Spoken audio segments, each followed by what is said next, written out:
buenas tardes. Soy Juanma García Nieto, vocal de actividades, y la verdad es que he sorprendido de esta acogida. Hacía tiempo que no veíamos el salón de actos tan abarrotado y tan fuera de aforo como hoy.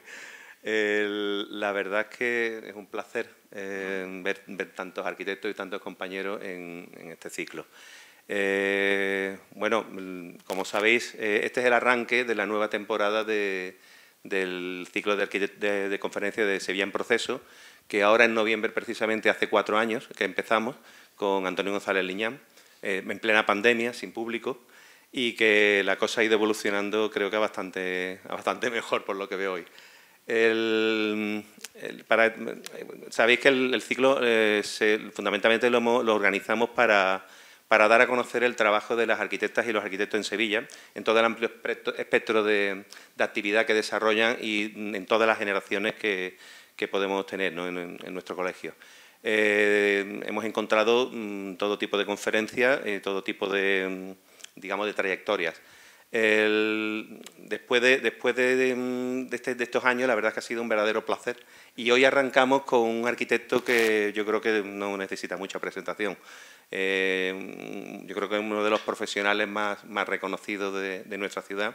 Desde que allá por los finales de los años 70, principios de los 80, empezó a hacer una serie de proyectitos de pequeña escala, sobre todo de viviendas, repartidos por el Aljarafe, que llamaron la atención a todas las revistas de arquitectura de nacionales e internacionales, y se vio que era un arquitecto que iba a tener una trayectoria que iba a dar mucho que hablar, y efectivamente así ha sido. Yo creo que es una trayectoria que ha tenido una progresión importante y reconocida. Vamos, le ha situado como uno de los profesionales de nuestra ciudad más reconocidos dentro y fuera de España. Yo solo quería, hoy no voy a hacer la presentación yo, hoy solo voy a hacer esta pequeña introducción, porque será nuestra decana, Nuria Canivel, la que tenía ganas de ser ella la que le daba la bienvenida e introducía la trayectoria, esa extensa trayectoria, resumiéndola, de nuestro invitado, que es Guillermo Vázquez Consuegra, y que agradezco muchísimo, además, que haya aceptado el estar aquí hoy con nosotros. Así que os dejo con Nuria Canivel. Bueno, buenas tardes y bienvenidos a vuestra casa. Hoy recibimos al arquitecto colegiado Guillermo Vázquez Consuegra en una nueva cita de conferencias de Sevilla en Proceso, como ha dicho Juanma. Y os agradezco a todo el público, los compañeros, amigos, profesionales de la arquitectura, pero también ciudadanía interesada en los debates y proyectos de la ciudad. Gracias a todos y todas por acompañarnos. Decía el historiador y crítico William Curtis que Guillermo Vázquez Consuegra es uno de los principales arquitectos españoles. Su arquitectura es abstracta en la forma y moderna en su estructura, pero con resonancias del pasado. Evitando modas pasajeras, ha definido principios rectores. A lo largo de los años ha desarrollado un enfoque coherente para insertar nuevos edificios en el denso tejido de ciudades históricas como Sevilla o Valencia. Se basa tanto en espacios vacíos, plazas y jardines, como en objetos, edificios y fachadas. Para Vázquez Consuegra no hay distinción entre arquitectura y paisaje. Utiliza la vegetación y las masas de agua para establecer capas de transición. Se trata de un arquitecto sólido que combina la integridad profesional con el rigor estructural y la sensibilidad estética. Su obra ilustra su convicción de que la arquitectura debe mejorar la existencia de los usuarios, contribuir a la evolución del paisaje urbano y a una cultura arquitectónica más amplia. Su arquitectura se inscribe en la tradición española moderna, pero se nutre de muchas fuentes y épocas. Universal en su alcance, es local en sus acentos. Creo que es un buen resumen, no habría que aportar nada. Bonito. Bueno, tengo el placer de sentarme a tu lado hoy, Guillermo, y seré muy breve en tu biografía, porque de sobra es conocido tu papel en la arquitectura y cuando se repasa se advierte la magnitud de la que hablamos. Voy a hacer un breve repaso.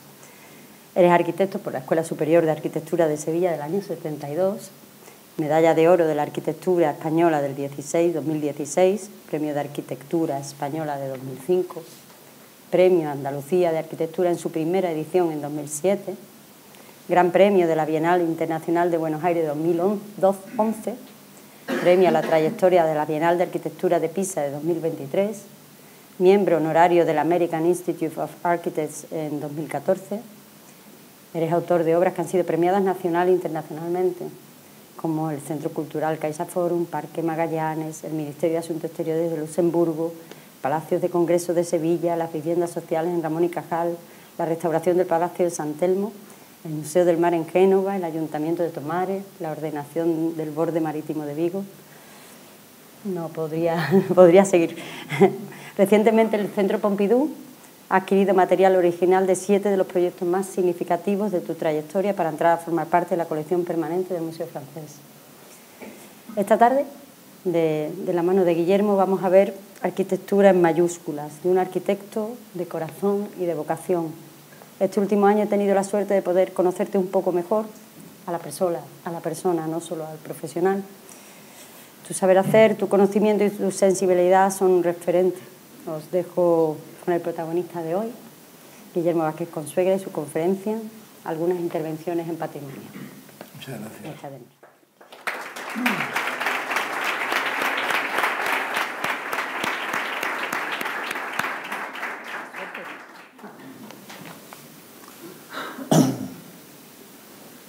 ¿Todas estas luces son necesarias? Sí.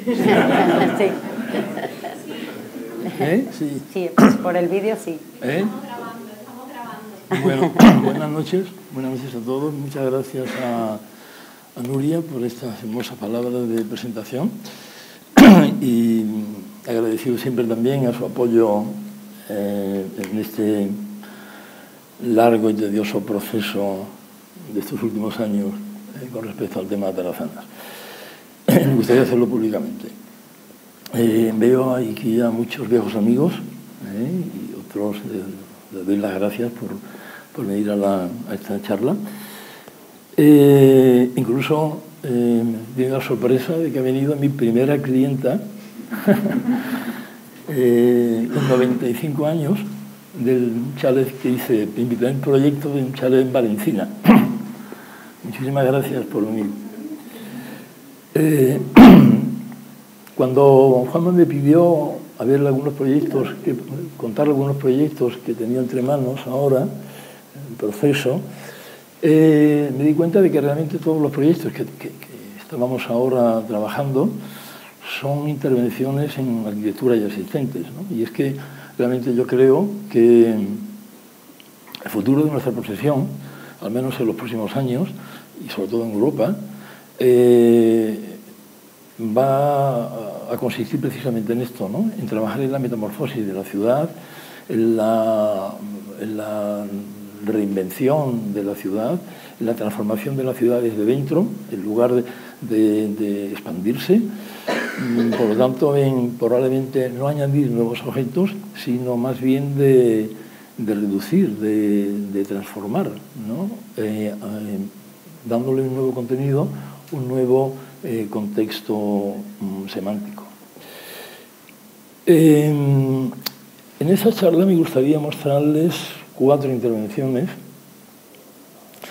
2 de ellas en Sevilla, Museo Arqueológico, y ambas en construcción, Museo Arqueológico en las Atarazanas, y otros 2 proyectos, uno en Italia, en Trieste, el Museo del Mar, y otro un concurso que hemos ganado recientemente, el año pasado, y que empiezan las obras próximamente y que se encuentra al norte de Barcelona, en la comarca del Vallès. Voy a empezar con el Museo Arqueológico. El Museo Arqueológico es un museo que tiene una espléndida colección permanente, pero que tiene un contenedor ya obsoleto, desvencijado, y que ha tenido a lo largo de los últimos años pues, profundas transformaciones que de alguna manera pues, han alterado su tipología edificatoria y sobre todo su espacialidad interior. Este proyecto es un proyecto que en los últimos años, por vez primera, se aborda en su totalidad, la totalidad del edificio.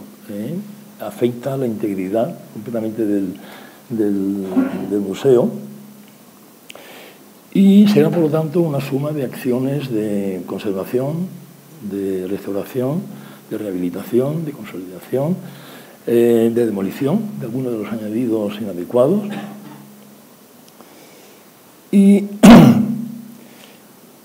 con la voluntad de encontrar un equilibrio entre estas necesarias tareas rehabilitadoras que van a dar respuesta a las necesidades y requerimientos de un museo del siglo XXI y la salvaguarda de los valores patrimoniales del propio edificio. Un edificio construido en 1911, del 11 al 19, por Aníbal González, en la Plaza de América, donde junto a este pabellón, ese pabellón Renacimiento, pabellón de Bellas Artes, construye otros dos edificios, además del diseño de la propia plaza, en estilos diversos, como bien sabéis.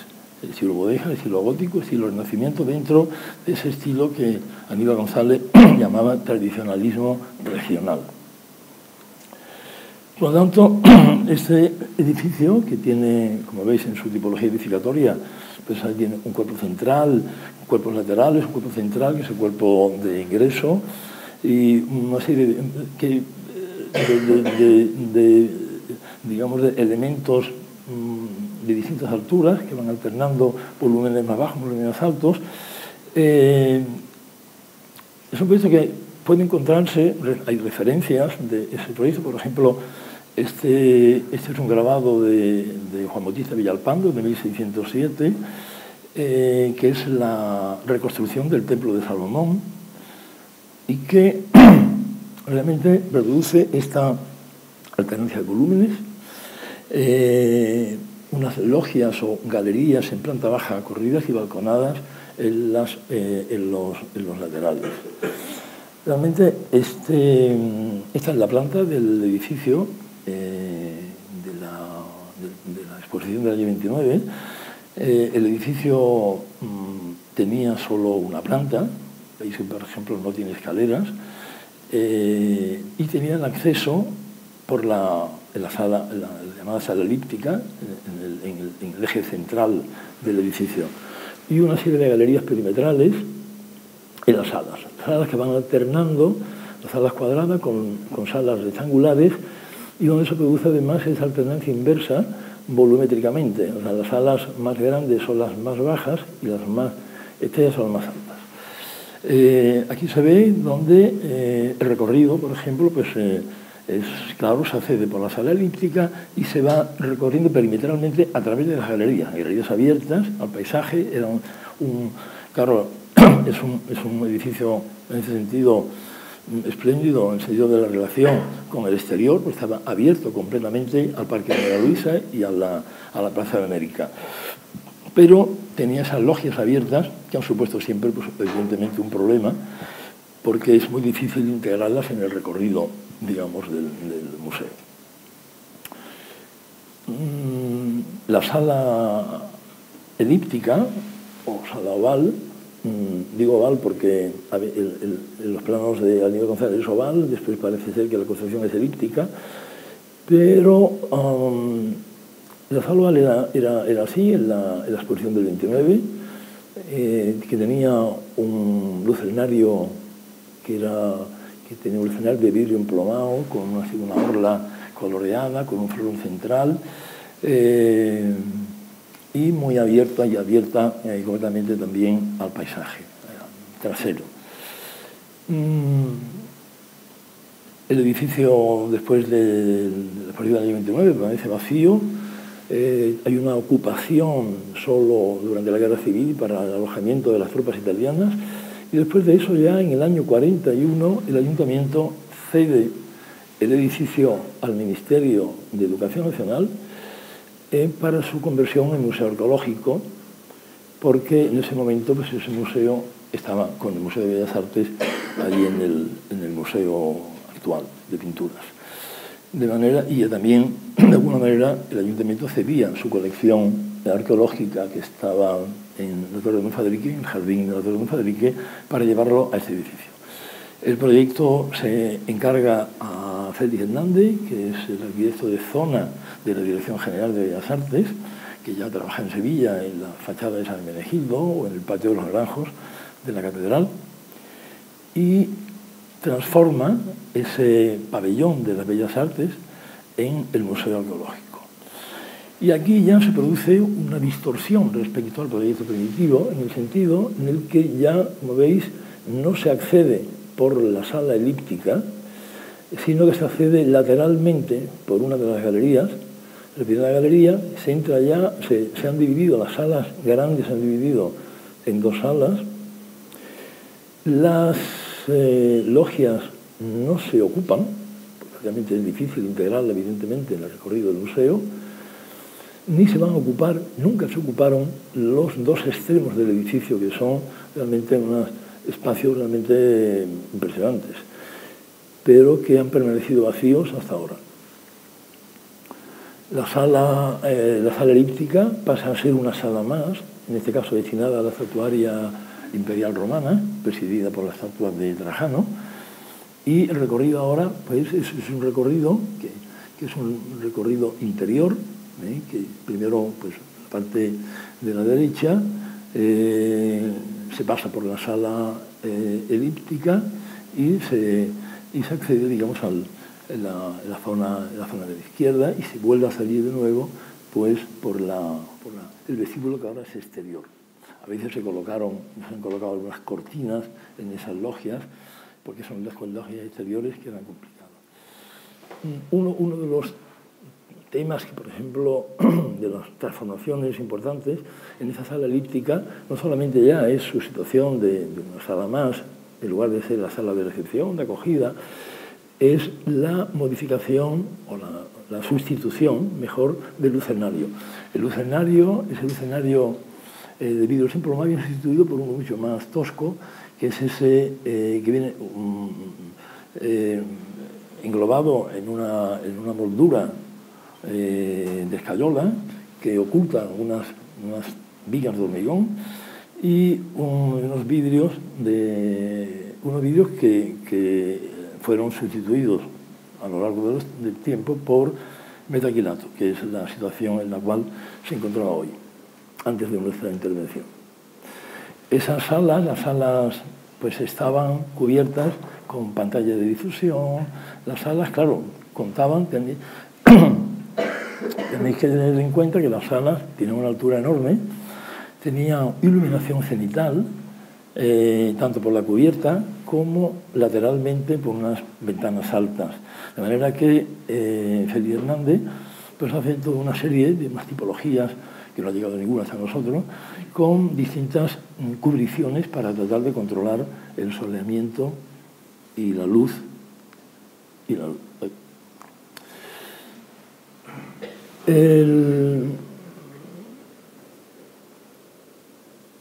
En el año se van sucediendo una serie de reformas a partir de la inauguración en el año 46 del Museo Arqueológico. Son transformaciones puntuales hasta llegar a una gran intervención de la mano de Ganares Sagastizábal en el año 73. En esta intervención hay ya algunos temas que son muy importantes, ¿no?, que se abordan ya en este proyecto. Se mantiene el vestíbulo exterior, la entrada a través de la logia, y se mantiene incluso la sala oval como sala de exposiciones. Se sigue sin utilizar los dos espacios exteriores extremos, y sucede que las logias de la fachada trasera se incorporan, se cierran todas, se incorporan por lo tanto a la planta baja del museo. Entonces, ¿qué sucede? Que todo ese espacio continuo, fluido del proyecto de Aníbal González ahora ha pasado a convertirse en un espacio estratificado en 3 niveles, porque, claro, durante el periodo de la Expo del 29, el sótano, o semisótano, pues era un forro sanitario para resolver los problemas de humedad de la planta baja, pero no se había utilizado nunca. ya en esta época se empieza a utilizar, primero se coloniza como áreas de almacenamiento y después ya en este proyecto del 73 para mostrar todo el material de la prehistoria en la planta de sótano. Ahí se ve, hay plantas, entonces hay una planta intermedia, que son forjados de distintas tipologías, distintos formatos, con pilares, sin pilares, con vigas, que se han ido haciendo a lo largo del tiempo y se eliminan, en este caso, se eliminan la luz natural que procede de las cubiertas, los lucernarios de cubierta. Voy a ver por qué, perdón. Sí.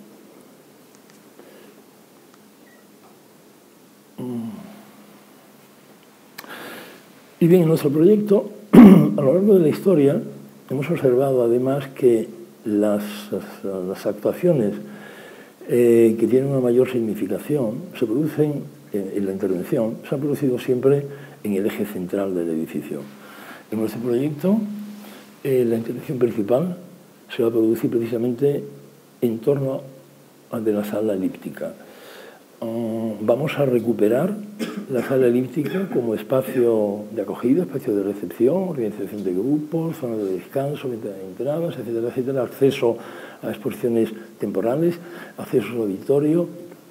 Por lo tanto, recuperación de la sala elíptica como área de ingreso y la adición de un cuerpo de escaleras y ascensor, que el edificio carecía, pues al tener una sola planta. Ganares Agastizábal construye una escalera interior, pero que no tiene, desde mi punto de vista, digamos, la categoría, digamos, que corresponde a un edificio de esa naturaleza, y ni la escala. Y entonces nosotros planteamos aquí un cuerpo exterior, incluido, vamos a ir pasando. Perdón un segundo, no sé. Un cuerpo exterior acristalado, situado en la fachada trasera, pero incluido en lo que es la envolvente virtual del edificio, que es nuestra parcela, por otra parte. En una relación analógica con el propio edificio. Las escaleras, minúsculas escaleras pequeñas que existían en la obra primitiva, se sitúan precisamente también fuera del edificio. Están precisamente en esos dos rectángulos que se sitúan en negro cerca del jardín trasero. Por lo tanto, vamos a recuperar ese espacio de acceso. Vamos a incorporar, ahora cristalando todas las logias a la planta baja, vamos a dotar de función a los dos espacios exteriores extremos y ahora con funciones como el restaurante y cafetería-restaurante en uno de ellos y una sala polivalente en otro, de manera que sean funciones que puedan desarrollarse al margen del funcionamiento de la institución y que en ese sentido pues, nos está intensificando así esta relación del edificio con la ciudad. Por otra parte,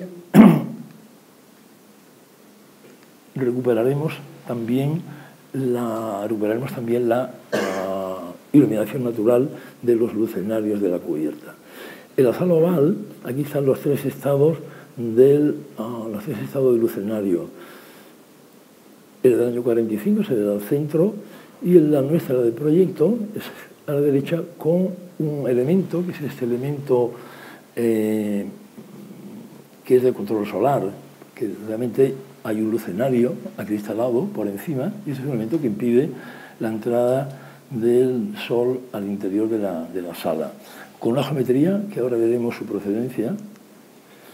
Bueno, aquí solo quería apuntar que efectivamente en el primer lucernario, ese primer lucernario que era muy atractivo, estaba apoyado en una serie de ménsulas de madera que nosotros ahora vamos a mostrar en uno de los espacios de recorrido del museo, lejos, digo, distante del recorrido museográfico, pero con esa voluntad ahora de utilizar estos espacios que no corresponden, digamos, a los contenidos propios del museo, para mostrar todos aquellos elementos que pertenecen, fragmentos, elementos que pertenecen al edificio y que han permanecido en los almacenes a lo largo de todos estos años de transformación del museo.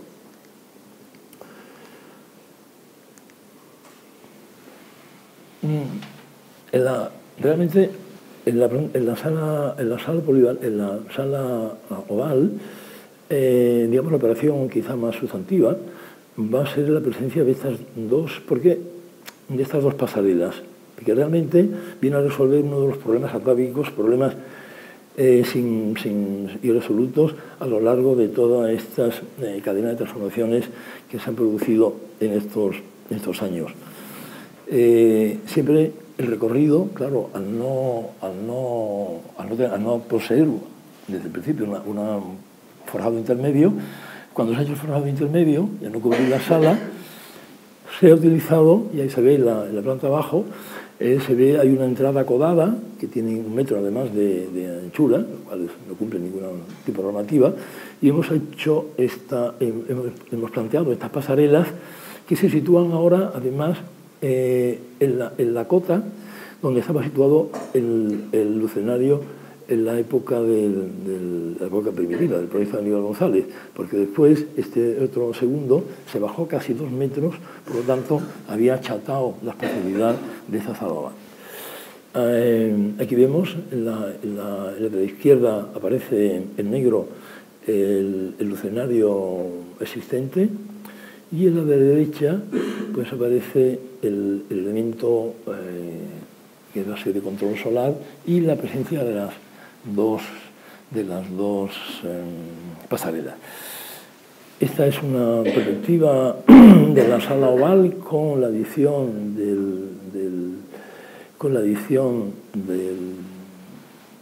la escalera y ascensor.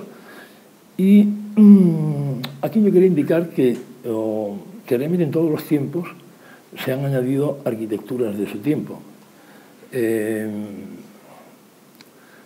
Yo creo que añadir cosas sobre las cosas forma parte del proceso histórico, de la constante histórica que ha construido los edificios que hoy admiramos y las ciudades que hoy amamos y que protegemos.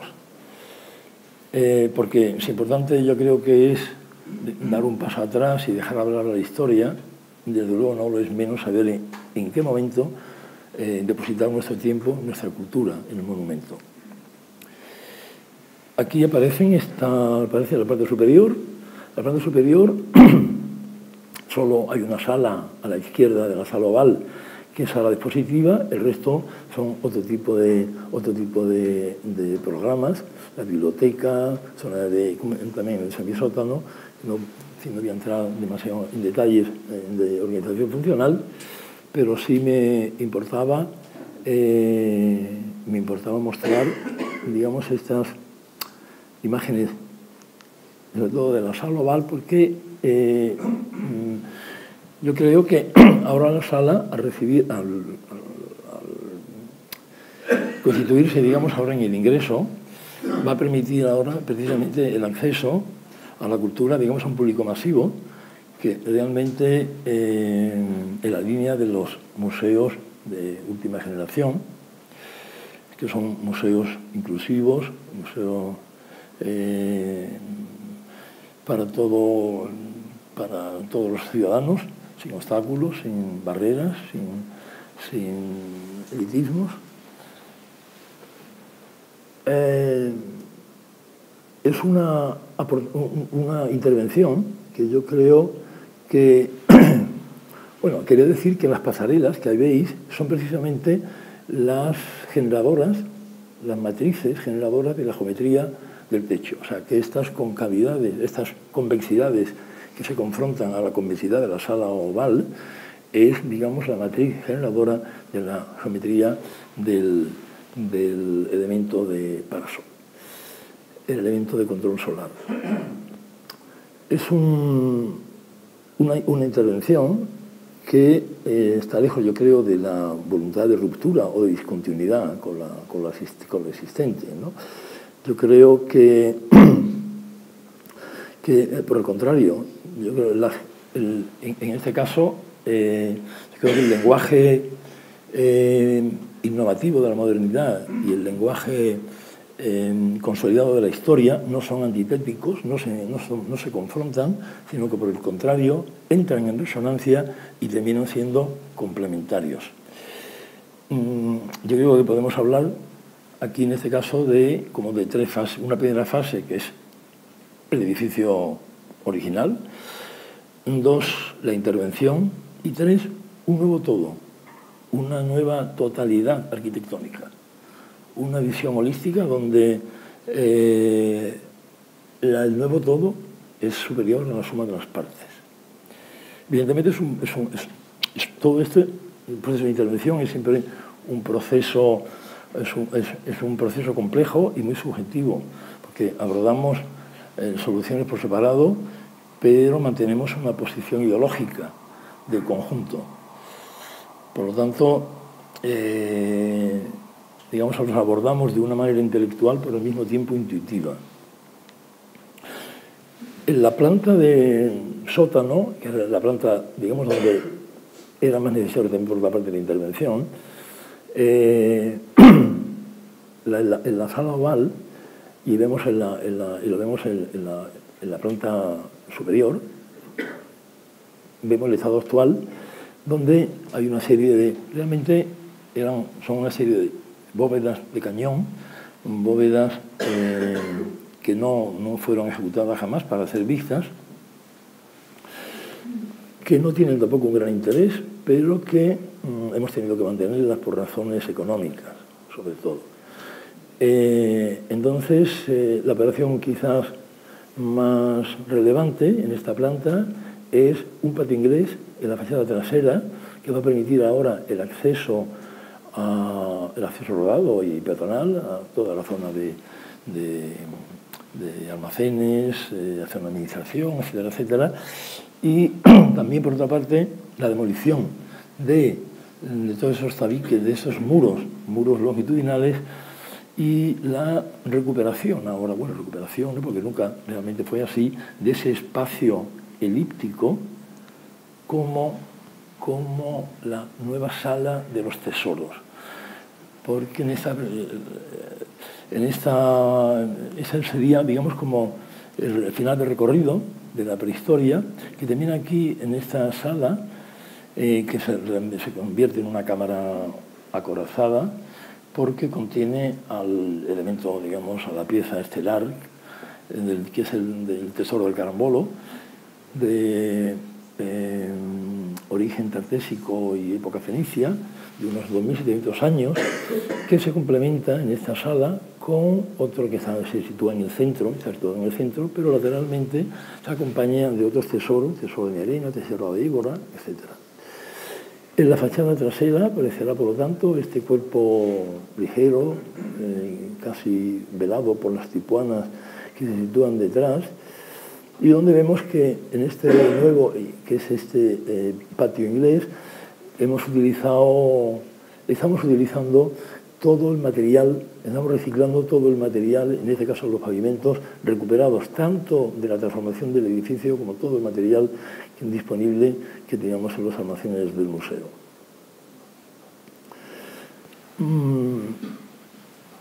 Otro de los temas claves, evidentemente, de la intervención, es la sustitución de los forjados de planta alta. O sea, todos esos forjados que se fueron haciendo a lo largo de los años y que hoy pues no cumplen ninguno de ellos con la seguridad estructural y normativa, y sobre todo las sobrecargas de 1000 kilos, que son ahora las que se solicitan para esta planta superior, más 3 sobrecargas de 2 toneladas, además, en cada una de las salas.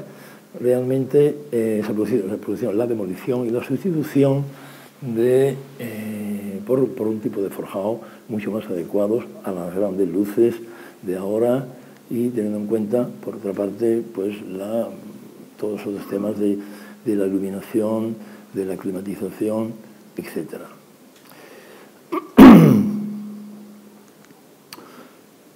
las hemos recuperado. Claro que no podíamos prescindir de este forjado intermedio, pero en algunas de las salas, como en esta, y evocando esa espacialidad perdida del proyecto primitivo, hemos mantenido esa doble altura, nos permite ver ahora los lucernarios de la cubierta, revestidos ahora, ya veréis, que son unas celosías metálicas revestidas ahora en este, aquí lo vemos ahora, con un material pintado en blanco, ¿no?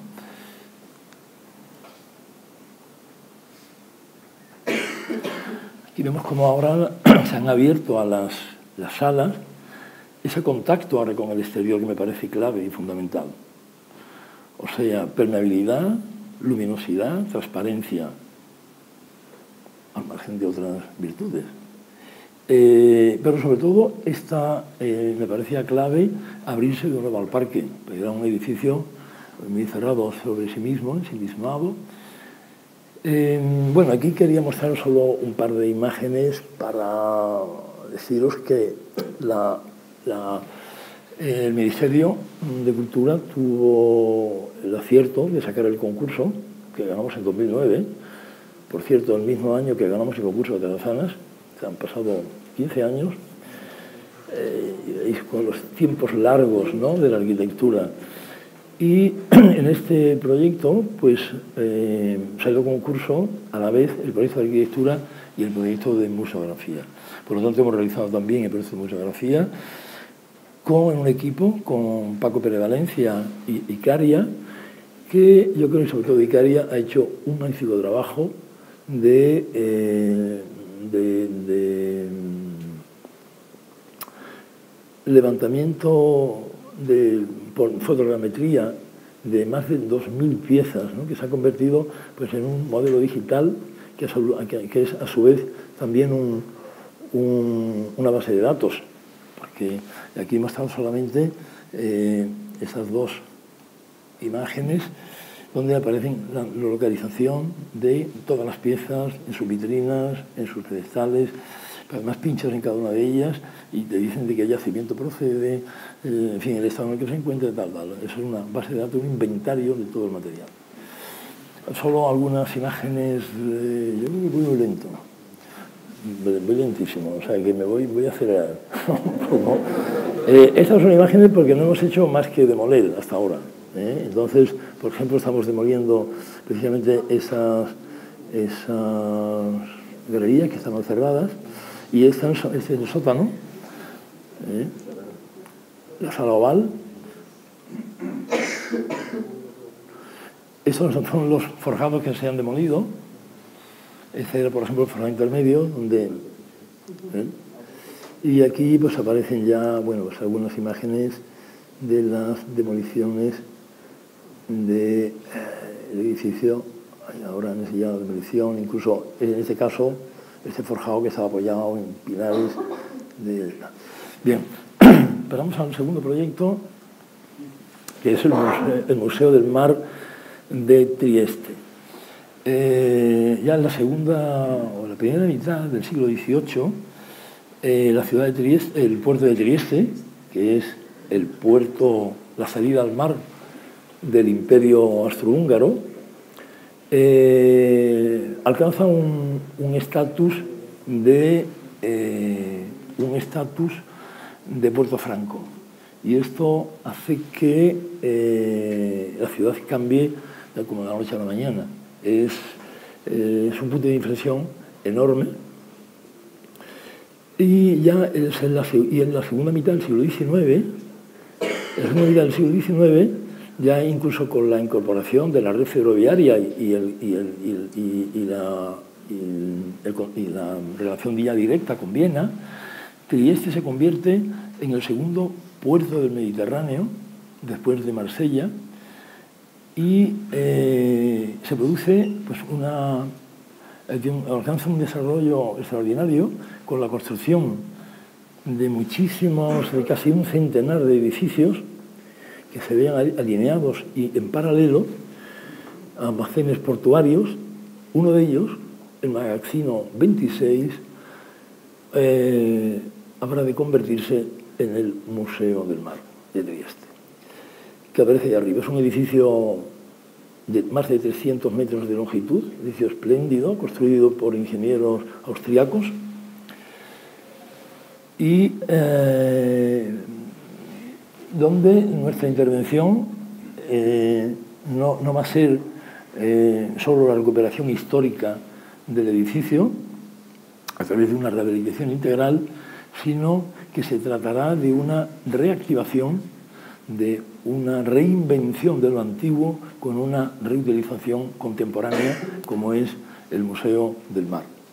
Es un museo, como veis en la imagen de abajo, que se encuentra detrás de otros almacenes que se construyeron por delante posteriormente. Como sucedió o como sucede en el Museo Arqueológico, la operación sustancial se va a producir también en el eje central. Ahora veremos. Será una operación de la introducción de un nuevo elemento, de un nuevo cuerpo museístico, ligero, transparente, y en el interior, pues, acciones de sustracción, de forjado, para posibilitar la introducción de rampas que permitan esa accesibilidad universal. Después de un análisis de la configuración formal del edificio y del entorno físico, nos dimos cuenta que yo creo que era importante situar, introducir un nuevo cuerpo un nuevo elemento en el cuerpo central del edificio. Se trata de una estratificación de dos estratos superpuestos.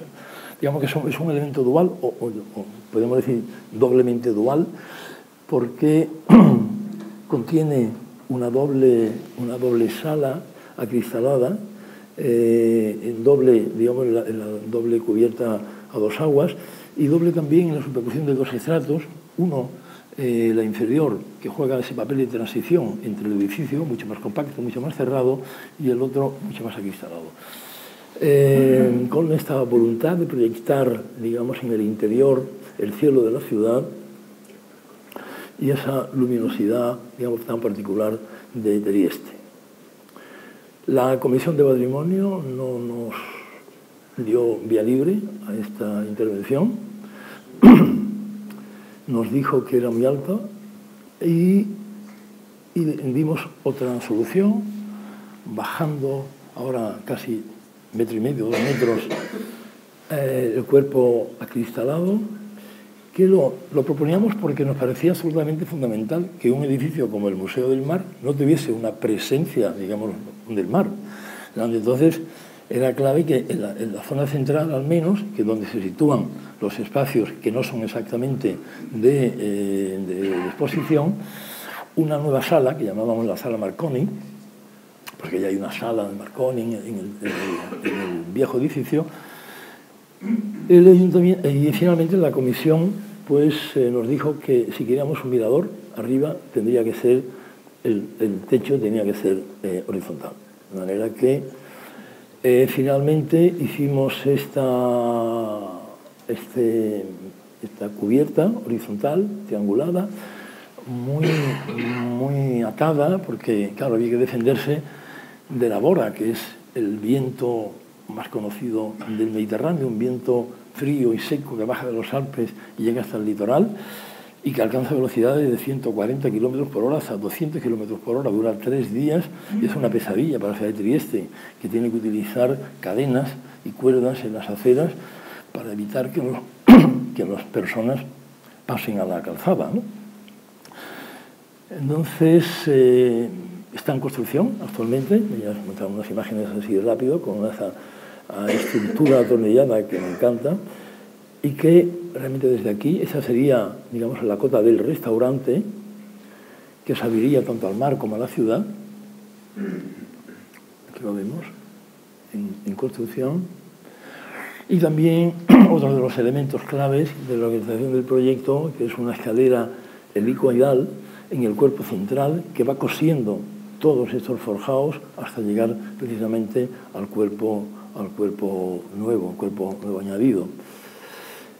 Un elemento que yo creo que es capaz de teñir de contemporaneidad a estas viejas estructuras portuarias, dotándole además de una nueva significación simbólica que habla de la incorporación de un nuevo tiempo, de una nueva cultura en el edificio. Pues yo creo que la arquitectura no se acaba nunca, no se termina nunca, o mejor dicho, nunca se debe de dar por terminada, porque tiene que estar abierta, yo creo, a nuevas incorporaciones. Y esto es así porque la arquitectura está vinculada a la vida, está ligada al mundo. La arquitectura es un puente entre el hombre y el mundo. Aquí vemos el restaurante que queda partido en dos por una fisura, una hendidura que va, ahora lo veremos en otras imágenes, que atraviesa todo el cuerpo central para llevar la luz a las cotas inferiores. Debajo del restaurante está la biblioteca, que es un espacio en la cuarta planta, el espacio de mayor altura del cuerpo central, donde hemos localizado además el propósito del libro en las 4 torreones que limitan este cuerpo central. Ahí vemos cómo hemos sustraído de ese cuerpo central parte de los forjados para llevar la luz que caerá ahora en cascada hasta las cotas inferiores. Un espacio espectacular, porque es un espacio impresionante, con esos grandes pilares de piedra de Istria, pero un lugar muy sombrío que ahora pues, se verá iluminado, digamos, con esta intervención. En el interior, operaciones, como hemos dicho antes, de sustracción de forjados para la introducción de esas rampas y de adición de una serie de bandas laterales a un lado y otro del edificio, pues para contener evidentemente los servicios, las instalaciones, etc. Ahí vemos las rampas que se introducen, las rampas nuevas. La de la cota superior pues, contiene un lucernario, pues esta. Se aprovecha además esta apertura para abrir un poco más, para dejar espacio para exponer las grandes piezas que no tienen cabida, digamos, en el resto del edificio. En el extremo hemos introducido el auditorio. El auditorio es como una arquitectura dentro de la otra arquitectura, es realmente como una caja de madera,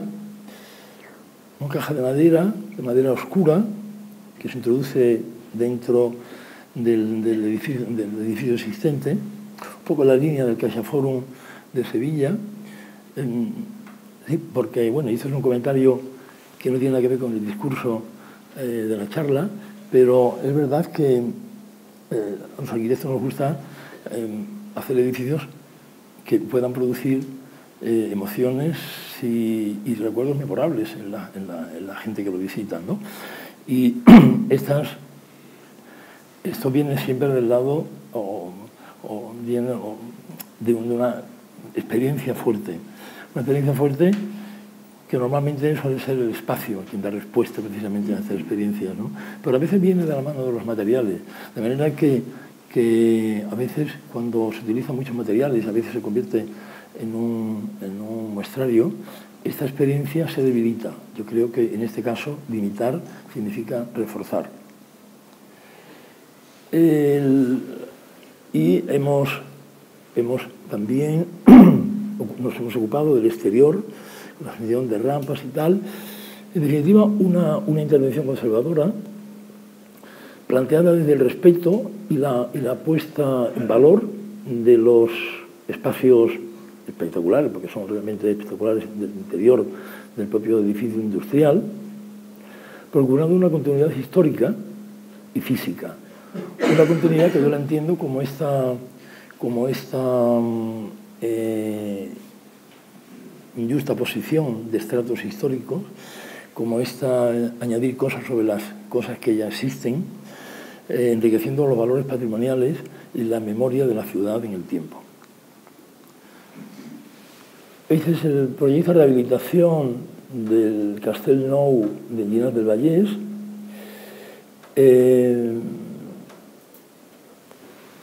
Se trata de un castillo renacentista, segunda mitad del siglo XVI. Se llama castillo, realmente es una mansión unifamiliar, introducida en el siglo XVI para una familia Corbera, familia Corbera.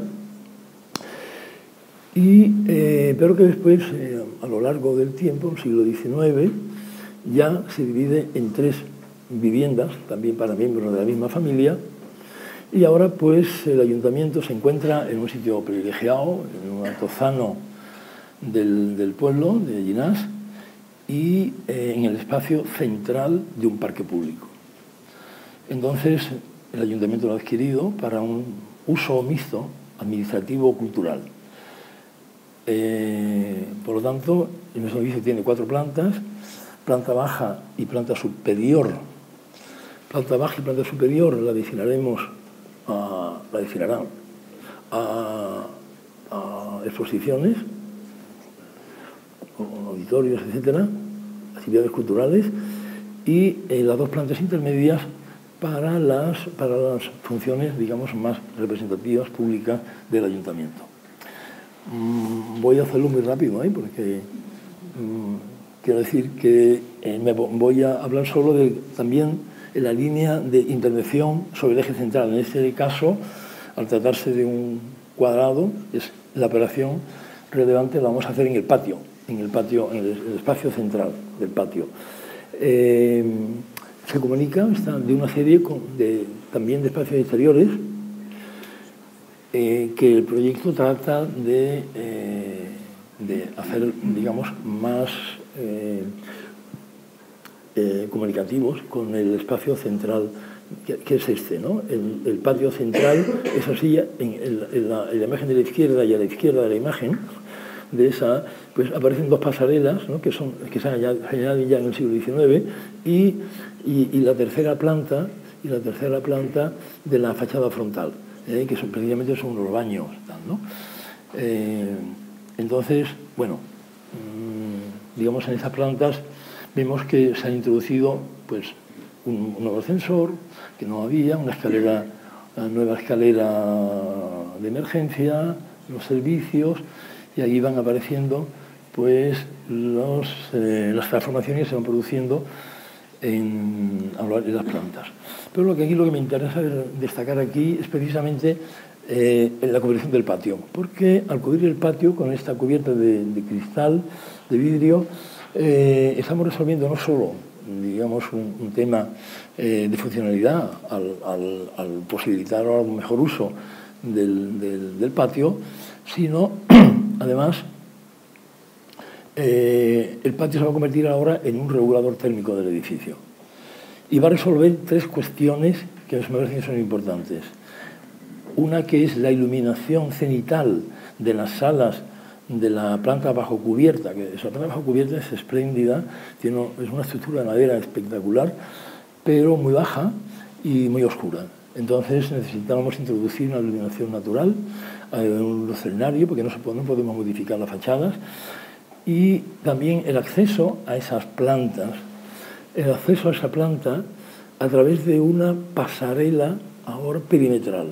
Una pasarela perimetral que lo que trata es de facilitar el acceso individualizado a cada una de las salas y evitando ese recorrido interno que restaría evidentemente autonomía al uso de ellas.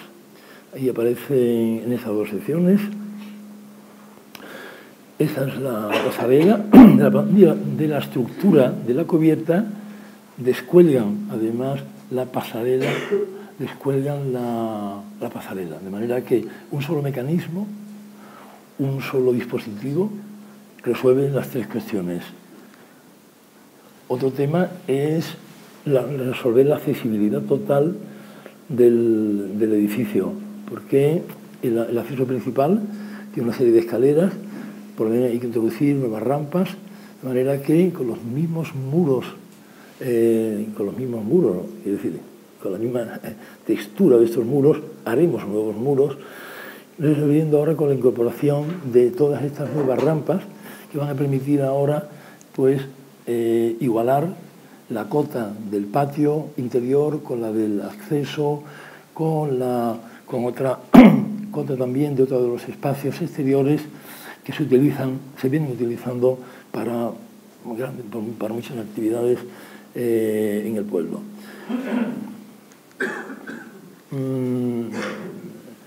Solo fuera del edificio, y aprovechando la presencia de dos cobertizos en el muro norte, en el muro que está en la parte superior de la imagen, hemos introducido una banda de servicio. Hemos hecho entonces un muro habitado, una banda de servicio donde hemos incluido incluso pues, una cafetería que escapa, digamos, del propio ámbito de ese cobertizo de tejas, con un pabellón de vidrio que escapa, que viene cubierto ahora por una pérgola que va construyendo también la terraza y que termina también dando forma al acceso rodado que se encuentra al final de la imagen.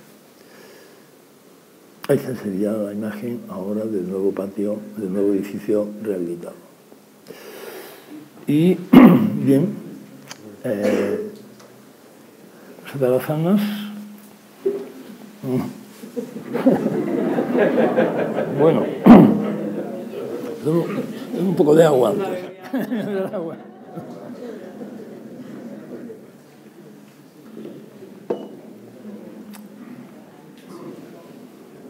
Las atarazanas, como bien saben ustedes, se construyen adosada a la muralla almohade en el siglo XIII, en los años que van del 48 al 1252.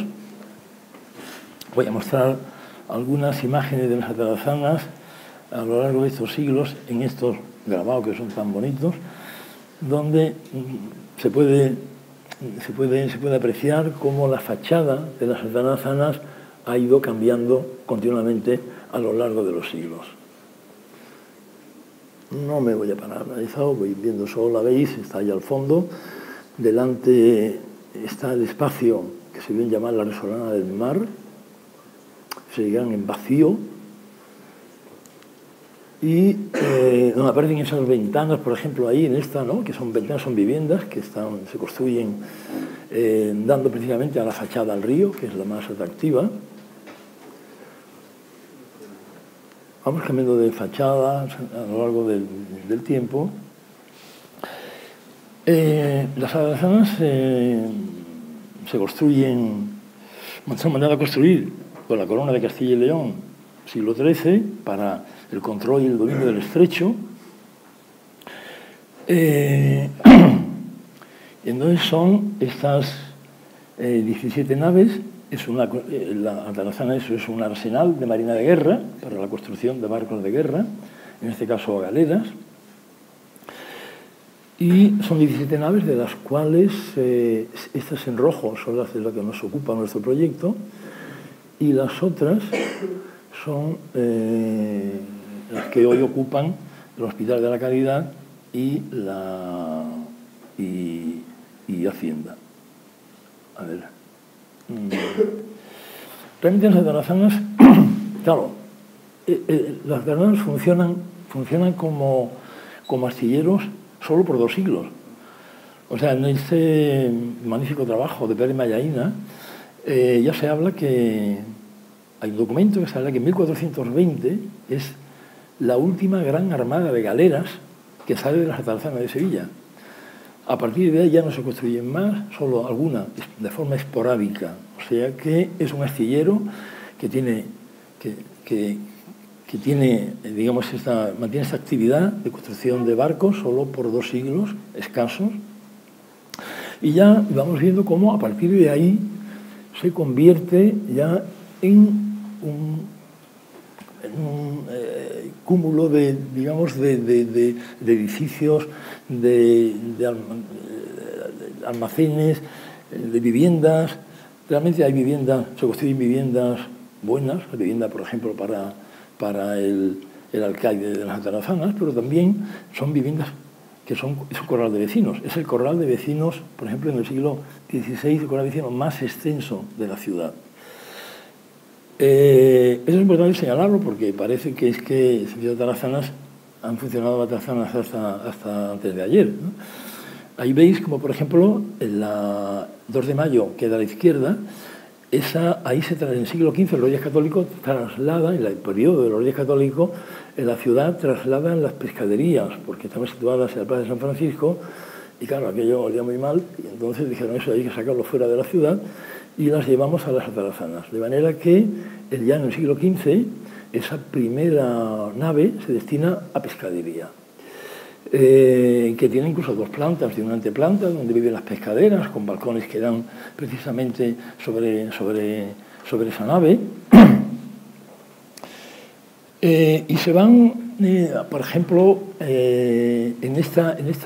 estamos en 1500, siglo XVI, a finales del siglo XVI será cuando se construye, por ejemplo, la aduana, pero ahora vemos, por ejemplo, en esas dos, en la 16 y 17, que son las dos últimas, es el almacén de azogue o de mercurio. El mercurio era un material muy apreciado porque se utilizaba para la extracción de la plata en los minerales argentíferos en las minas de América. Y eso pertenecía a la Casa de la Contratación. La Casa de la Contratación también estuvo durante 6 meses en el edificio de las Atarazanas y después pasó al Alcázar. Pero el resto, ahí en esta imagen, son todos almacenes que se alquilan a particulares. Hay almacenes, pero ya estamos viendo cómo a partir incluso del siglo XV se han perdido buena parte de las cubiertas. Estas cubiertas mudéjares, se han perdido en el siglo XV, es más, se alquilan ya espacios como huertas. Han perdido, evidentemente, de espacios que han perdido sus cubiertas. De manera que ya estamos en la mitad del siglo XVI, se construye la aduana. En las naves, veis ahí la aduana, no puedo señalar, pero las 3 naves, en una planta basilical, y aparece, que es un proyecto espléndido de Asensio de Maeda, con una portada de Juan de Oviedo. A mitad del siglo XVII se empieza, todos estos edificios se han ido instalando en épocas sucesivas. O sea, el Hospital de la Caridad empieza en la segunda mitad del siglo XVII, pero antes ha empezado a colonizar todos aquellos, cuando ya se decide, a raíz de la peste, de la peste en Sevilla, de la epidemia, se decide ir ocupando espacios, porque se decide hacer el hospital. Ya la Hermandad de la Caridad pues tenía su sede en esa iglesia mudéjar que estaba en la nave 8, pero es hasta final del siglo XVII, ya con Miguel de Mañara, cuando realmente se construye el Hospital de la Caridad que vemos hoy, ¿no? Con un proyecto de Leonardo de Figueroa espléndido sobre las atarazanas. Ahí aparece, veis, a la izquierda aparece la pescadería, que ahora tiene un muro por delante, y un acceso también independiente. Ahí vemos, por ejemplo, en esta imagen, la aduana, con esta portada de Juan de Oviedo, y el Hospital de la Caridad. No se ve todavía, no vemos ahí la maestranza. La maestranza de artillería empieza a ocupar también esas 7 naves, pero de forma muy esporádica. Es decir, allá donde se van quedando vacíos los almacenes, empiezan a ocuparse. De manera que a principios, casi mitad del siglo XVIII, empieza su ocupación, pero será al final ya del siglo XVIII, ya con Carlos III, cuando se produce, digamos, una intervención con una voluntad integradora y unitaria de unir, digamos, todas esas actuaciones que se habían ido haciendo de forma errática a lo largo de todo este siglo. De manera que ahí vemos ya, al final del siglo XVIII, cómo se construye la maestranza de artillería, y en la planta superior, allá a la derecha, aparecen 3 naves situadas allá arriba, que es la maestranza de artillería, y el cuerpo de cabecera, cuerpo por delante, que es la sala de armas, de la propia maestranza de artillería. Esta es la sección, en este caso por la nave central, de las 7 naves, por la de arriba, y abajo veis cómo aparecen las 3 naves que se sitúan en el cuerpo superior. Pertenece, por lo tanto, a la maestranza de artillería, no son las atarazanas. Y las atarazanas están, evidentemente, en la planta baja. En la planta baja, y ahí vemos ya en el siglo XVIII cómo se han construido las bóvedas, hay unas bóvedas de aristas, que ahora vemos en las imágenes, bóvedas de aristas que van cubriendo una nave sí y otra no, en este discurso pautado, digamos, para permitir la entrada de la luz natural a la planta baja, y en las 3 naves superiores se construyen estos almacenes. Bueno, aquí vemos exactamente, ya a partir del año 45, que se demuele la aduana y el almacén de azogues para construir Ganares Acastizados de nuevo, entra en funcionamiento, y construye este edificio de Hacienda, que se termina en el año 50 y tantos, ¿no? Pero se inicia, digamos, la demolición en el año 45. Y ahí vemos la intervención, en la parte que tiene la mancha roja, abajo, la intervención ya del siglo XVIII, que es la intervención del cuerpo que vemos en esa imagen, a la izquierda. Ese cuerpo que por vez primera se le dota, digamos, de fachada a las atarazanas, por una fachada, digamos, que hemos mantenido hasta ahora. Esta es una imagen de nuestra intervención, pero esto antes de la intervención. Si pusiéramos la de la intervención actual sería exactamente igual, de manera que ahí aparecerán el cuerpo de cabecera, las 3 naves, en la cubierta, y una nave transversal al fondo sobre la muralla de la ciudad. Bien, las atarazanas, los que supongo bien lo conocéis, es el espacio probablemente más sáulico, solemne y espectacular de la ciudad, ¿no? El espacio civil, digamos.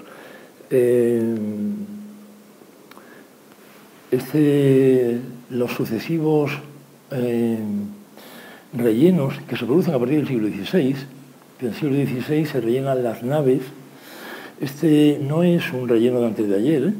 En el XVI se rellenan las naves precisamente para evitar las riadas del Guadalquivir, que ponían en peligro el almacenamiento de la pólvora y de los pertrechos militares, y empiezan a rellenarse las naves. El edificio se pone a disposición de la ciudad ha crecido también a esta cota, y para mí, al menos, me parece que el hecho de que ese relleno haya sepultado 2,50 metros, los pilares, no supone, digamos, ningún hándicap en la percepción memorable de este espacio, sino por el contrario, es un elemento singular, lo singulariza y realmente, yo creo, se constituye en un elemento diferencial. Allí a la izquierda aparece la muralla almohade. Son intervenciones, estas son antes de nuestra intervención, evidentemente, aunque no varía mucho, aunque puede parecer os puede parecer lo contrario, pero ya veréis cómo va. Entonces, bueno, estas líneas de arcos, ¿no?, que van los unos hacia los otros, ¿no?, construyendo perspectivas espectaculares, cobijan estas bóvedas de aristas que son del siglo XVIII, las bóvedas que se construyen precisamente a la maestranza de artillería, o soportan estas cubiertas acristaladas, que son ya del XIX, XX, y que hemos mantenido exactamente, evidentemente, como no puede ser de otra manera, hemos examinado cómo está, cómo era.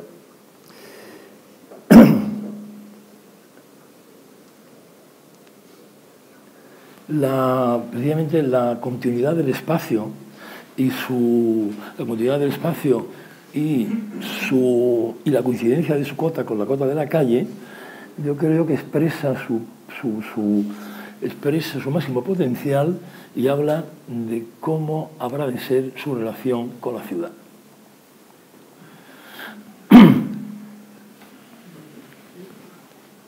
Se encuentra, claro, en una situación privilegiada, ¿no?, entre el río y el conjunto monumental de la Catedral, Archivo de Indias, Alcázar. La calle 2 de Mayo es la calle que desde el río, pues buscando el Portillo del Aceite, deja las atarazanas a un lado y el centro y el conjunto monumental de la Catedral y de Giralda al fondo. Claro, desde las cubiertas, la presencia de la Catedral Giralda es espectacular, ¿no? Fue una sorpresa cuando subimos arriba, de manera que a partir de ese momento esta visión se convirtió en un material más del proyecto y realmente pues, ha condicionado o ha determinado incluso pues, la posición de determinadas funciones del proyecto, tanto del CaixaForum como del Centro Cultural, que haré una distinción rápida. Realmente aquí vemos, en el estado anterior a nuestra intervención, las cubiertas de uralita, ¿no?, cubiertas de chapa de uralita, de una de las naves, otra de las naves, cubiertas metálicas.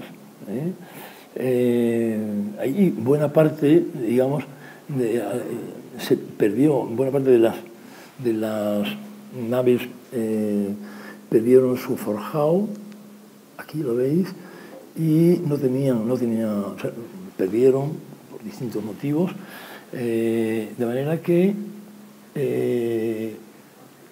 el proyecto va a utilizar precisamente este vacío para introducir el vestíbulo, que es el único elemento que tiene que registrar, digamos, los dos niveles.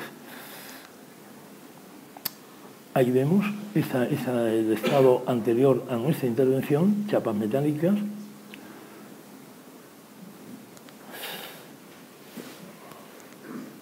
Bien, en la planta baja, la zona manchada se refiere al estado en el estado que ha sido, donde ha habido, digamos, una mayor intervención, sobre todo en la maestranza de artillería, y en la cuadra superior están las tres salas longitudinales y las dos transversales que se encuentran a distinta altura. Ahí aparece esta sección con las tres naves superiores, que se encontraban evidentemente en un estado de deterioro y de ruina absolutos, y que son piezas sin ningún valor arquitectónico, constructivo ni histórico, construidos estas piezas en el 18, en el 19, en el 20. Esa es la sección, digamos, del edificio. Ahí vemos todas las naves y las tres naves superiores. Una de ellas, la de la derecha, tiene el techo horizontal, la cubierta, porque se incendió una cubierta a dos aguas, y pusieron este techo horizontal que nosotros hemos precisamente mantenido. Hemos mantenido la morfología de las cubiertas absolutamente como del estado en el que se encontraban antes de nuestra intervención. Una intervención que yo creo que podemos decir que se mueve en la confluencia de dos impulsos. Uno de ellos es el paso del tiempo, otro es la relación con la ciudad. Y yo creo que son dos conceptos, en todo caso, que se interrelacionan y se explican por sí mismos. El paso del tiempo es un fenómeno irrepetible, irrecuperable. El monumento no es el testimonio de un solo tiempo. Y en Sevilla, además, esto alcanza, digamos, categoría de paradigma. O sea, salvo el Archivo de Indias, digamos, no hay otro monumento en Sevilla que no sea testimonio de muchos tiempos.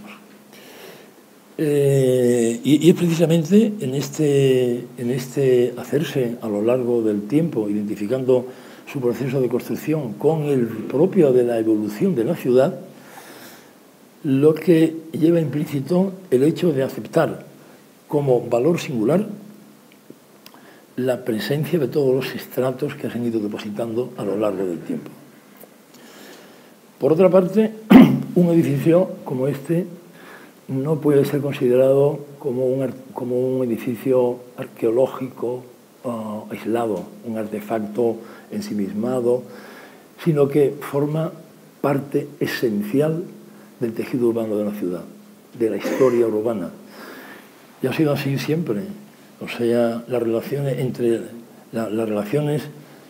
que ha habido siempre entre la ciudad y el monumento han sido relaciones entre el caserío, digamos, en la ciudad, relaciones siempre de convivencia, de justaposición, incluso yo diría de promiscuidad. Y precisamente así, y esas son las características del proceso que ha permitido la construcción de nuestra ciudad a lo largo de los siglos. En los tiempos actuales, donde, bueno, se está produciendo una sustracción escandalosa del espacio público de la ciudad, y sobre todo a raíz de la pandemia ello se ha acentuado, me parecía que este proyecto de CaixaForum, yo en principio estoy hablando de CaixaForum y Atarazanas, del proyecto de CaixaForum, que fue el primero que hicimos. Después hicimos un proyecto de un tono menor, que es el proyecto del Centro Cultural Atarazanas. Después explicaré un poco las pequeñas diferencias. Por lo tanto, puedo decir Atarazanas Centro Cultural indistintamente porque realmente, digamos, estos principios rectores del proyecto son comunes en ambas situaciones. Digamos, pensaba que esta sustracción implacable de la ciudad, de los espacios públicos, ¿no?, que se han privatizado, mercantilizado o se han usado mal, pensábamos que era una ocasión para ofrecer a la ciudad un ágora cultural cubierta, una plaza cubierta, un nuevo espacio público cualificado en el interior, digamos, del edificio. Por lo tanto, el proyecto parte de la idea de mantener la planta baja, que son las atarazanas, la planta superior corresponde a la almacenes de artillería, la planta baja, que son las atarazanas, exactamente sin tocarlas, sin hacer ningún tipo de intervención, y localizar el programa en los espacios disponibles de la planta superior, recualificando evidentemente todos aquellos espacios y aquellos edificios, aquellas construcciones que no tenían, digamos, cualidad ni arquitectónica ni constructiva. Y en paralelo, abrir ese espacio a la ciudad. Abrirlo a la ciudad, que la ciudad penetrase en el interior del edificio, produciendo, digamos, o intensificando esta interacción social entre el edificio y la ciudad, ¿no?, entre el centro cultural y la vida de la ciudad de Sevilla. Este fue el proyecto de CaixaForum, proyecto que fue aprobado por la Comisión de Patrimonio, pero que, por razones que yo no sé si ustedes saben, pero me imagino que sí, el Ayuntamiento no dio la licencia después de tener la aprobación de la Comisión de Patrimonio, que es la única institución que tiene capacidad jurídica para dictar, digamos, criterio acerca de la aprobación o no, digamos, de la idoneidad o no de una intervención en el patrimonio. El Ayuntamiento dilató la licencia, no dijo nunca que no la concedía, pero evidentemente la Caixa, aprovechando además pues una herencia sobrevenida, que era la Torre Peli y todo el entorno de la Torre Peli, decidió entonces llevarse el llevarse el CaixaForum a la Torre Peli, el entorno de la Torre Peli. Yo creo que y ahí pues perdió la ciudad, perdió el CaixaForum y perdió el edificio de Atarazanas. Pero en fin, esa es otra historia. Ahora, yo diría que a mí siempre, en mi trayectoria, ha primado siempre el valor de lo público, ¿no?, de los espacios compartidos, espacios colectivos, que son capaces de crear ciudades más inclusivas, más democráticas, más libres.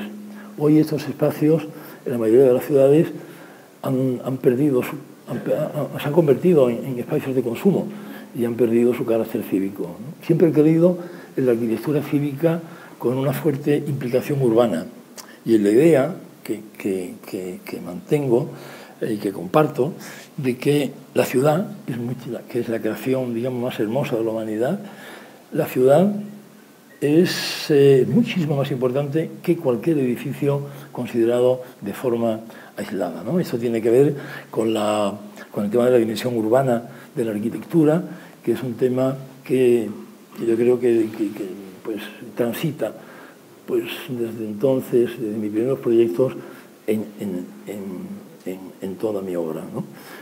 Y voy a ir rápido de todas maneras, pero voy a hacer un paréntesis muy pequeño. Bueno, sí. Voy a hacer un periodo, bueno, llevamos una hora, ¿no? Llevamos una hora ahora, ¿no, Juanma? Sí, con las presentaciones y tal, pero no vayáis ahora a quitarme tiempo a mí. Muy bien, muy bien. Entonces, aquí tenemos, por ejemplo, ya desde el pabellón de la navegación, vemos como ese espacio, es un espacio, del propio edificio ofrecemos un espacio a la ciudad que además va a resolver la relación topográfica entre la plaza que se sitúa en la cota superior y el río. En Cartagena, en el Museo de Arqueología, el espacio, el edificio se desdobla en dos edificios, de manera que ahora el espacio entre ambos es el propio vestíbulo del edificio, pues desde ahí se accede al museo que está en la planta -1, pero sin dejar de ser ciudad. Este es plaza pública, o es espacio público, pero al mismo tiempo es el vestíbulo del propio edificio. En el Museo, por ejemplo, de Arqueología de Santander, también los edificios se desdoblan para dejar de nuevo ese espacio público de acceso que va a permitir también resolver un problema también que no tenía resuelto la ciudad de Santander, que es la conexión entre la ciudad alta y la ciudad baja. Ahora, precisamente, este espacio va a permitir resolver este problema urbano, ¿no? Y este es otro, y con esto cierro paréntesis, es un proyecto que acabamos de ganar y que me da mucho placer contarlo porque me parece que es muy interesante. Esto es en un pueblo de Monte Giorgio, de la región de Le Marche, en Italia, donde es la construcción del nuevo ayuntamiento. Ese es el ayuntamiento, veis a la derecha, que está adosado a la iglesia. De manera que estos son los restos, digamos, en los años 50 del siglo pasado, se produce la demolición del convento de San Francisco y deja en pie solo dos elementos, la iglesia a un lado y una escalera. La escalera se llama la Scala Nuova o Scala del Pamphili, llamado así por el nombre del arquitecto, y esos dos elementos son los dos únicos elementos que perviven de aquella demolición.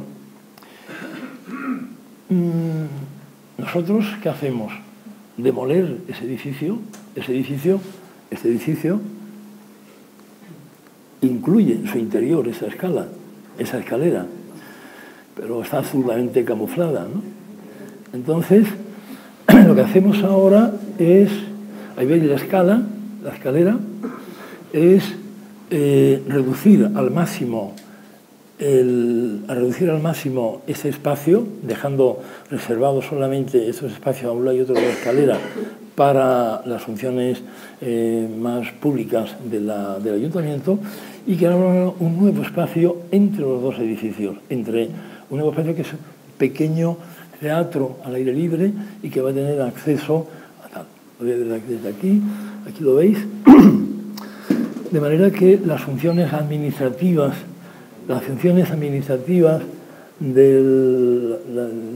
van a estar ahora localizadas, digamos, en cotas inferiores, y elemento neurálgico del proyecto será la escalera, y que dejando a un lado estos dos espacios, veis el espacio público en medio entre la escalera, entre el edificio del nuevo ayuntamiento y la iglesia. Y es importante porque, claro, todo se organiza ahora en torno a la escalera, porque además de su carácter representativo tiene este carácter distributivo. Es el edificio que se convierte en espacio público. Y entonces yo voy a hacer ahora este espacio, como veis esta imagen, que es el del CaixaForum. Es una imagen que permanece también en el proyecto Centro Cultural. Pero no sé si, como vamos mal de tiempo, estas son las plantas del CaixaForum. En definitiva, el CaixaForum, lo que se diferenciaba a nivel, digamos, de programa del Centro Cultural es precisamente la necesidad de la obligación de contar en el programa con un auditorio de envergadura, de 300 o 400 personas, que se disponen ahí, como lo veis en la planta, en una posición transversal a las naves, de la misma manera que lo hizo el edificio de Carlos III o bien los patios de la Caridad de Figueroa. La sala de armas de la Maestranza de Artillería es de estado actual. Esta es la nueva sala de exposiciones, donde se han suprimido las calles laterales, los techos falsos de las calles laterales, para poder ver, que es espectacular, realmente toda la estructura de madera de la bordilla. Esta es la sala, este es el proyecto de CaixaForum, donde aparecía aquí el vestíbulo y esta es la planta superior, en la planta superior, de manera que se dispone, esta es la maqueta del CaixaForum, donde se ve la disposición del auditorio, en la posición transversal, que se va plegando se pliegan las cubiertas, se van plegando con la voluntad, digamos, de pasar en un juego de cubiertas, pero con esos pliegues, con la voluntad de pasar desapercibido en la configuración final del edificio intervenido, ¿no? Esta es la propuesta para CaixaForum. Al desaparecer ahora el auditorio, viene sustituido por en planta baja, digamos que el Centro Cultural mantiene exactamente igual que el CaixaForum.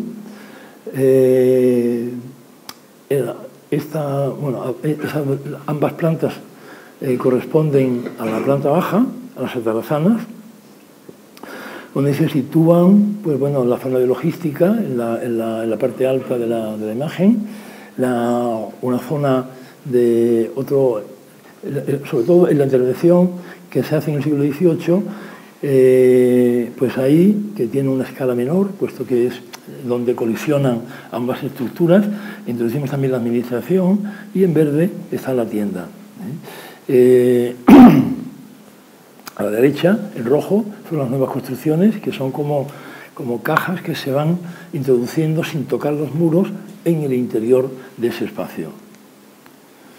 Esa es la cota intermedia, porque esa sala de armas se encuentra en una cota intermedia, y en la cota superior ha desaparecido ya el auditorio, y ahora pues hay un vestíbulo, que lo vemos allá a la derecha, que permite porque estas salas no tenían, como visteis en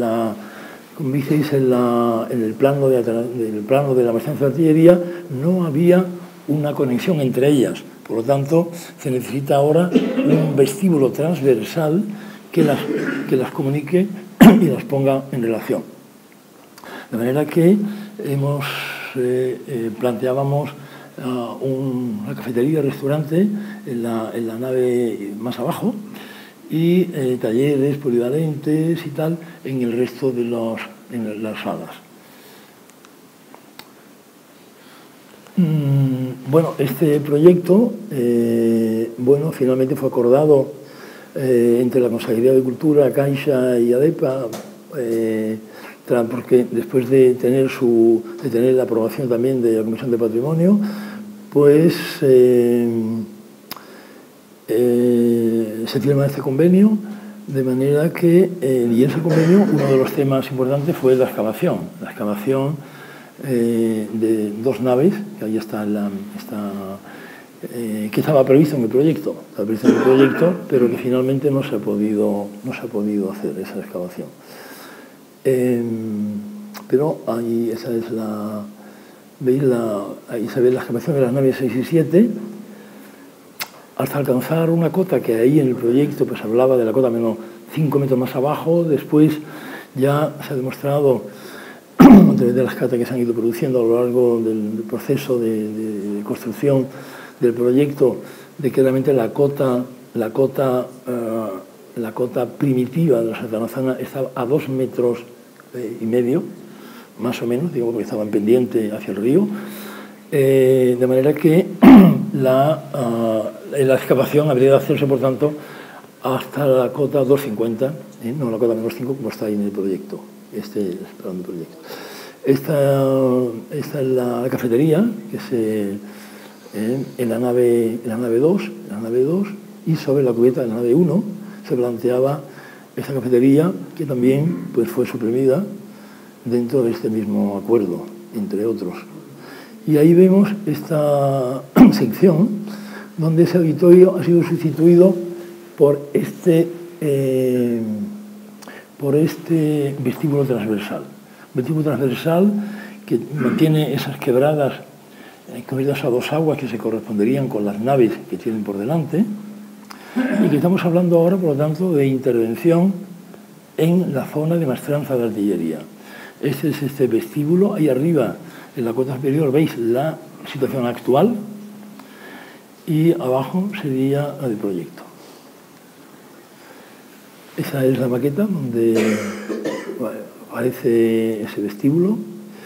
En definitiva, se trata de una operación, digamos, que se plantea también desde el respeto y sobre todo con la voluntad, digamos, de mantener del respeto y la puesta, digamos, en valor de los espacios de las atarazanas, cualificando todos aquellos que tienen un valor, o que tienen o no tienen ningún valor, o tienen un poco valor, escaso valor arqueológico, constructivo o histórico.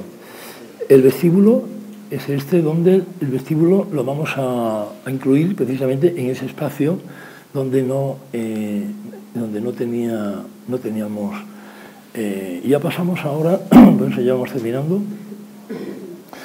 Este es un estado anterior, me gustaba así, pero ya no se ve nada de esto. Esto ha escandalizado a mucha gente, pero realmente esto es una foto de obra. Claro, este es el espacio del vestíbulo, donde digamos introducido donde hemos introducido los elementos de comunicación vertical, ascensores, escaleras, etcétera, ¿no? Pero, por lo tanto, sin demoler un solo ladrillo, sin desmontar ningún elemento. Este espacio, también es importante decir, está confinado. El espacio del vestíbulo no se percibe desde el espacio de las atarazanas, porque es un espacio cerrado. Me parecía que era importante que, digamos, la presencia de estos elementos con un lenguaje contemporáneo no interfirieran, digamos, esa percepción y esa atmósfera del edificio medieval. Por tanto, aquí vemos la excavación que se ha hecho para llegar a la base de la muralla, a la cota almohade. Esta es, utilizando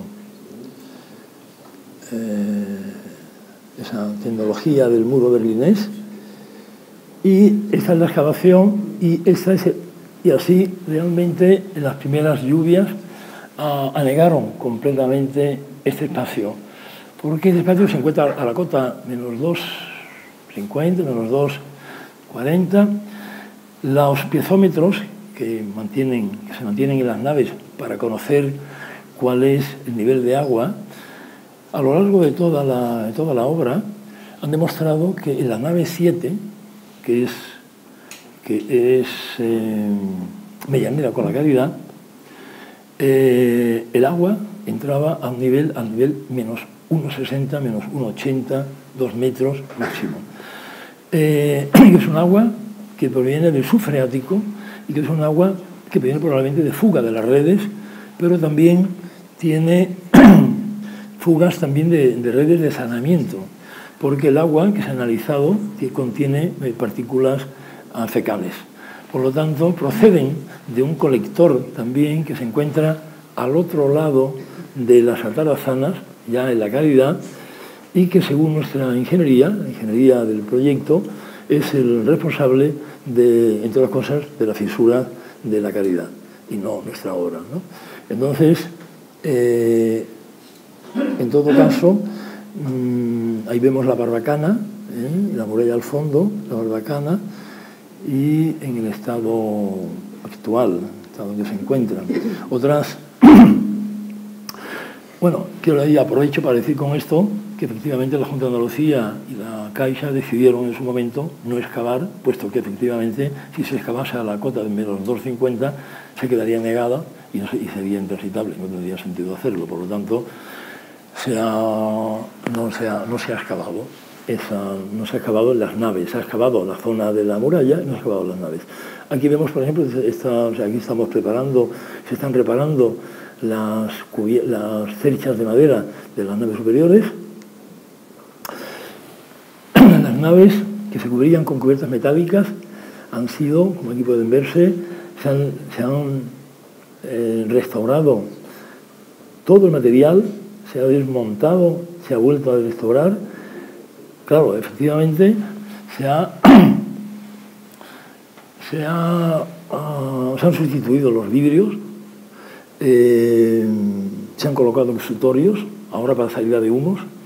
Los vidrios son ahora termoacústicos, las chapas ahora son unas chapas distintas, no son chapas negras de acero negro oxidado, sino que son ya unas chapas, digamos, chapa nervada. Y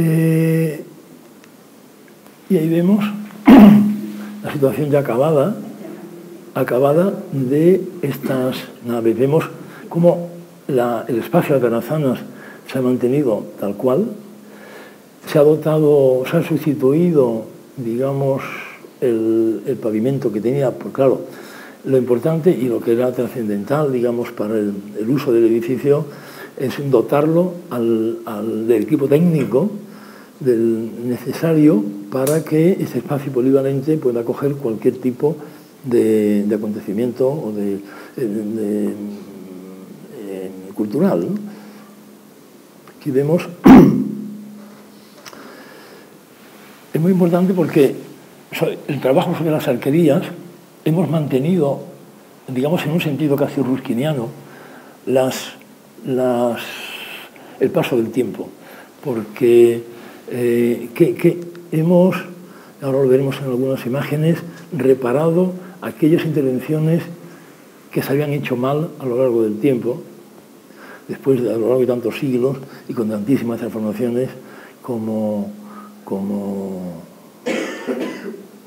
ha sucedido. Aquí vemos, nos hemos dejado en blanco, lo habíamos pintado en blanco porque la primera pintura para el fuego, y después pensamos que estaba bien dejarlo en blanco, era mucho más luminoso que el color oscuro que tenía al principio.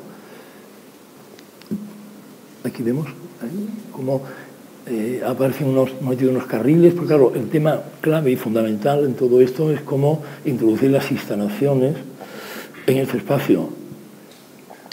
Están por el suelo, en la base, digamos, de los pilares en el suelo aparecen las tomas de corriente y de voz, y la iluminación en estos carriles suspendidos de las cubiertas de la maestranza de artillería. Este es un poco el trabajo que hemos ido haciendo en los arcos. Y aquí vemos parte de mis apuntes. Damos a la empresa constructora de las reparaciones que había que hacer en cada arco, que son siempre, como veis, los hemos hecho uno por cada arco, son reparaciones puntuales, allí donde, por ejemplo, pues había ladrillo que no tenían el tamaño del ladrillo suyo, o que estaba remetido, o que se utilizaba pues un mortero de cemento en lugar de un mortero y tal, o que de alguna manera pues, la fábrica de ladrillo inundaban las roscas y tal. Este es el espacio de la administración, un espacio de una escala menor. Esta es la cafetería, lo que fue la antigua biblioteca militar, ya fuera del recinto de las Atarazanas, y ese ya es el vestíbulo. Ese sí es el vestíbulo, donde desde el vestíbulo sí se pueden apreciar, digamos, las cubiertas que hemos utilizado en la cota superior, tanto para los forjados como para las cubiertas, la misma chapa que hemos utilizado en la planta baja. La escalera militar, que se consiguió en la maestranza de artillería, la sala de armas, donde, bueno, todavía en construcción, hay unas puertas que ocultan los balcones para llevar la oscuridad y tal, y que están todavía sin terminar, pero ahí se ve como ha desaparecido también ese techo a un lado y a otro. En la cota superior, territorio de la maestranza de artillería, vemos la reparación, la sustitución de las cubiertas, ahora por cubiertas que cumplan evidentemente todas las normativas. Ahí vemos de nuevo esa chapa que evidentemente evoca yo creo este carácter industrial, ¿no? Porque bien sabéis que Atarazanas etimológicamente proviene del árabe Adarasana, que significa la casa de la industria. Este es el vestíbulo, precisamente, que no es perceptible, digamos, desde las Atarazanas, es perceptible solo en el área maestranza de artillería. La escalera que conduce ese es el final de la obra contratada. Estamos en esta situación ahora, de manera que con esa escalera que accede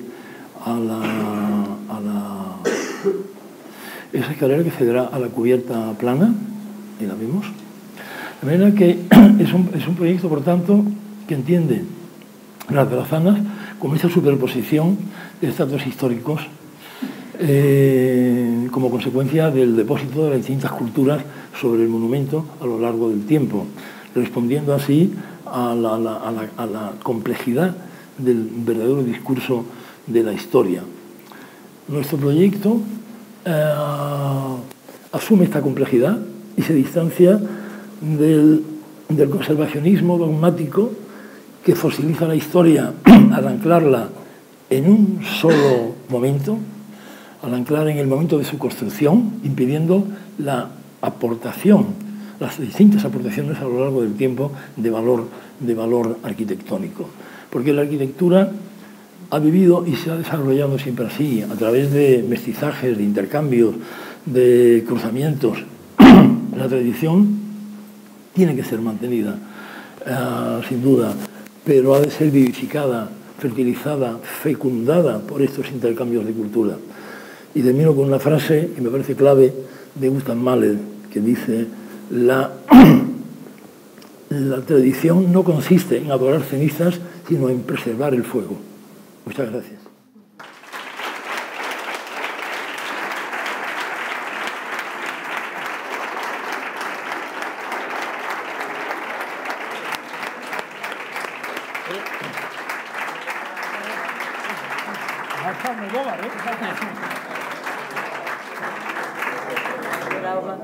Que, bueno, ante todo darte las gracias por el esfuerzo, además del tiempo, sí. Pero de verdad que ha sido un recorrido maravilloso a través de, bueno, además España e Italia, Una maravilla. Bueno, no sé si es tiempo de que si alguien quiere hacer alguna pregunta. Una precisión, si queréis, sí. ¿Alguna? Sí. Los focos, que los focos son tremendos. Uy, de un calor. ¿Alguien quiere comentar algo? ¿Preguntarle algo a Guillermo?